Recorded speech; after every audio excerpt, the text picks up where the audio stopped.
Hey everyone, welcome back. I am picking up where we left off at the feature table on the longest bubble of my life of the 50K PPC from the 2025 WSOP. And if you guys have been following along with this series and looking at the previous hands, you know it's not been going very well for our hero here. I got scooped in some big stud 8 or better pots in the last couple videos, and we can see my stack has dwindled down to about 10 big bets. And I can promise you, in the moment, I was absolutely starting to feel the pressure and thinking that when did it all go wrong? Instead of being able to build up a stack on the bubble here and really compete to be one of the chip leaders in this tournament. I'm now fighting for my life to make sure that I'm not the bubble boy in a 2x min cash of the biggest event that I play throughout the year. So we shift gears to my best game, deuce to 7 triple draw, and then we play a controversial hand that we will go through now. And I have to tell you guys, this is not the sort of hand that I can really analyze perfectly with any available tools. It's going to be a bit of a judgment call, and I'm going to talk to you guys a little bit today about my ICM thought process and what sort of things were going through my mind in this hand, because I think I can maybe try to justify my play here, but also maybe not, and I think you'll get a lot of disagreement from good players in this hand. So a nice starting development here for my hand. Obviously, the chip leader of the entire tournament is on my direct right. He raises on the button. We can see he's coming in quite light. Just so you guys know, for chips, his hand is absolutely not an open in a six-handed game. Not having any sort of deuce or three in his hand, it is simply too weak to open for chips. That said, I think his open is completely standard. Albert here taking advantage of hit the big chip stack. He's going to get a lot of folds from the blinds.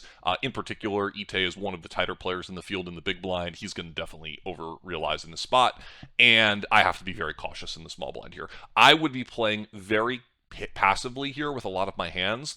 If I had a normal D2, like something like a 2-3-7 type of combo, I would be a little bit torn between fold and call. I think I would still have to call. I'd maybe want to know exactly what the chip stacks were like at the outer tables. But the last thing I'd be doing is bloating the pot with a 3-bet out of position. I might even start shifting some of my D1s to calls in the small blind here. So like a 4-card 8 that I think would be wanting to play. And I would simply just be folding a lot of the weaker gut shot draws. That in a typical chip EV situation, I would be playing pretty aggressively against the button open to sort of fight back. So I'm going to be very cautious in this spot. That said, I get dealt 2, 3, 4, 5, 9. It's obviously a hand that needs to get played, and I did decide to 3-bet. And if there's anything I would say in retrospect is that there's a little bit of an incongruence in my play here, because you're going to see what I did here is that I decided to discard the 9 and draw 1. If that's going to be the case, I might be better off just playing a call and draw 1. I know the big line's going to play very tight anyway, and I don't expect to take any fold equity pre. So you always want to be thinking about two things when you're playing in an ICM heavy environment. One would be you still want to make chips, right? You can't just never put in money with value hands trying to get called by worse.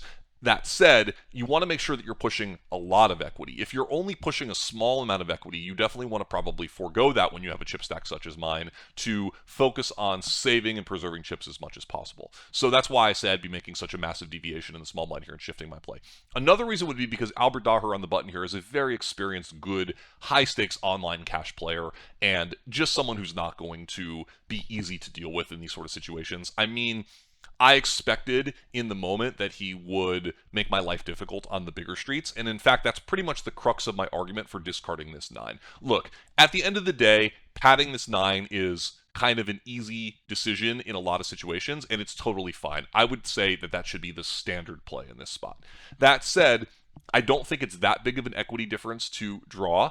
I don't think that it's a bad implied odds situation to try to draw for a 7 or 8 against an aggressive player. I mean, if you make that hand, you can get more value in for your hand all the time.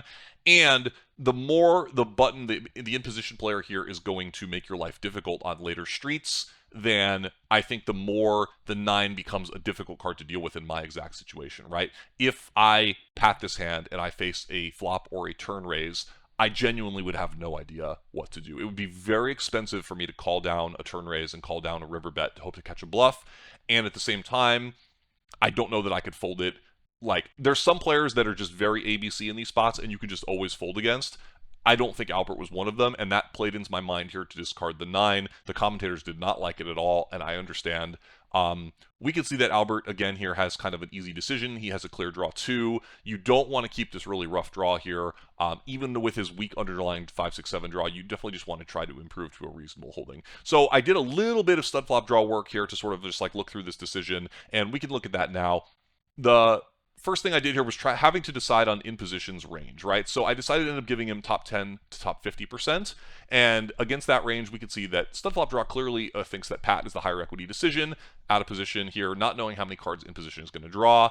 I have 62.8 standing Pat. That's obviously pretty good. That said, if we look at the other simulation here, and we force discard the hand and put the 9 as a dead card, I have 59.6% equity. So I lose 3% hot and cold. This is kind of a big deal out of position. 3% is a decent amount of equity to give up out of position. In game, I did not think it would be quite this big, and I thought that the implied odds argument for making a hand that could potentially bet and raise versus a hand that is going to be in a pretty nasty spot if I ever face any aggression would overcome some of that. And I still think that there's some validity to that, but I don't necessarily feel as strongly about it now after looking at the equities. That said, we could also look at more of a weak range, right? So like this is a situation where I'm giving villain a fairly legitimate normal opening range here. But if we weaken his range to something like 20 to 75%, which maybe would be more appropriate for someone who's really, really stealing in this spot and then just calling my 3-bet. Let's just see if it makes any difference. I'm not actually even sure. So I think it's probably going to want to pat the hand, of course. Now when we see that we have even more equity, we go up to almost 66%. And I'm assuming here it's actually going to maybe be a little bit worse for me, but let's see if I am right about that. What did I say, 20 to 75? And 66% equity the other way. Yeah, so it's actually worse for me, right? The wider his range, the more my hand just has value as a pat. So now, instead of a 3% equity difference, I give up 4.5%. So this makes sense, and it's kind of an interesting pattern to be aware of, that the weaker and wider villain's range, the more that pat 9 actually just has value, right? Because he's just going to be, it's that much more likely that he overcomes the hand. So I kind of feel like this hand was a mistake in retrospect. I mean, looking at these equities, it's really, really hard to justify anything else. Although I'm trying to give you guys my thought process in the moment, which was that there are many, many players in mixed game tournaments that I am happy to pat this 9 against. But one of the reasons why I'd be so happy to pat the 9 against almost all those players is because if they raise me at any point, I have the easiest fold in history. They will never bluff raise me. They will always have a good 8 or better, and my hand becomes easy to play. In this moment, I did not think that that was what was going on here, and I was hesitant about playing a big pot with a 9 against an aggressive player in position on me. So then the second decision, right? So now it goes 1-2. I catch a 6 for a 6 high straight. I don't really think the card I catch here is that relevant. I'm more thinking about the tournament situation. In this spot, I have a dwindling stack. I mean, I've already put some money in here. It's one thing's very clear. I can never get away from this hand before the river. So no matter what the action is, I'm going to get to the river. Second thing that I'm thinking about is that I have 0 fold equity here on the flop. Obviously, I'm pushing equity here, right? So if we go back and we take a look and we just give the villain this wide range here, and now let's just go ahead and do a little bit of maneuvering here, assuming that we did play the hand the way that I already played it. So now I make the 6 high straight, and now we go 2 draws to go, and we give villain this weak range. Now let's just go back to the previous range, because, you know, that was kind of what I was thinking. So here, I'll meet in the middle. We'll do 10 to 60%, right? And on the first draw, we say he draws 2. So now we save his hand, and now with 2 draws to go, let's see how our equity is here. Let's see how much we're pushing here.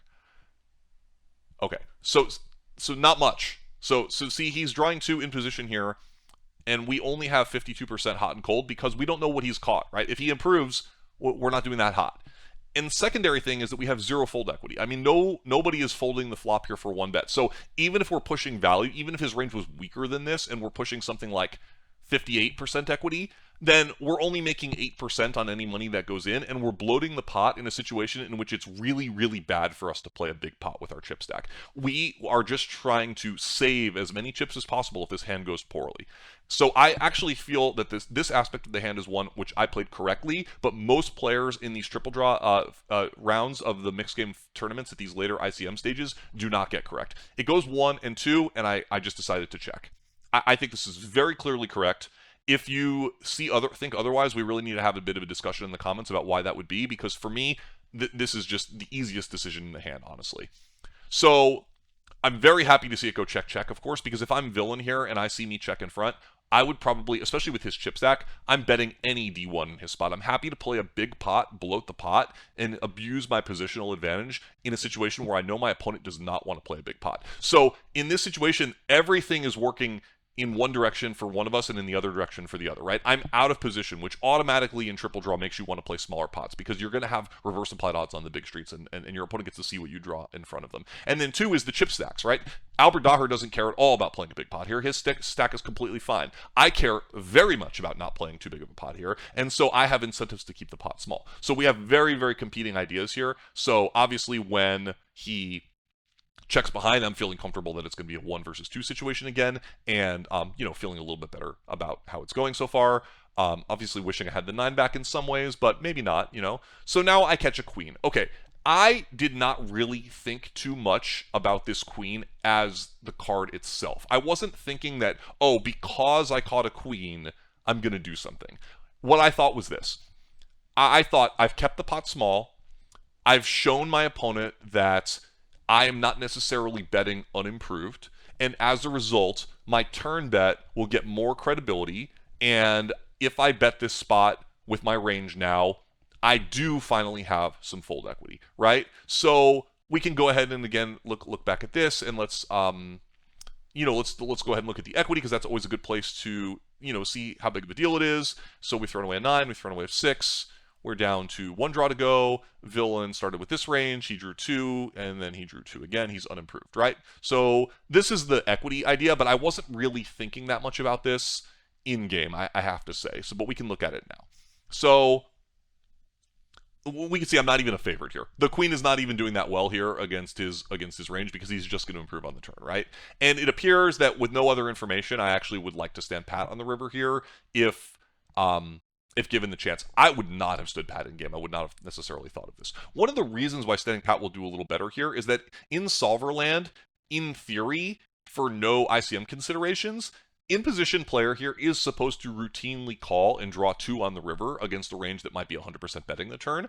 I will be unimproved here about half the time, maybe a little bit more than half the time, and you were definitely supposed to continue more in this spot on the turn than people typically do in game. So that said, I bet the turn here because I felt that I actually have fold equity now, and I thought that there was a good chance that my opponent would give me credit for only betting with pat hands, and because I played the previous street passively, he would be more inclined to fold a weak draw or an unimproved hand, and that is what I did. After thinking it through, I do bet here, and we do see that Albert ends up folding this hand, which makes a lot of sense. I don't fault him for this necessarily. The pot is quite small. He has one of the weakest draws he could ever have, and he hasn't really seen any relevant cards, and I was extremely relieved to take this one down, as these chips were very, very valuable to me, and finally I managed to win a hand and get a little bit back on the right side of things. Pretty interesting hand. I don't know about all my decisions. Triple draw is one of my best games, but these ICM spots always require a lot of judgment. That's not necessarily something I can easily prove. I would be happy to have this discussion with you guys if you have any questions or comments or thoughts. Love to learn from these spots. And finally, at least I win one small pot. And let's see how the streaming table goes in future videos. Talk to you guys in the comments, and thank you very much.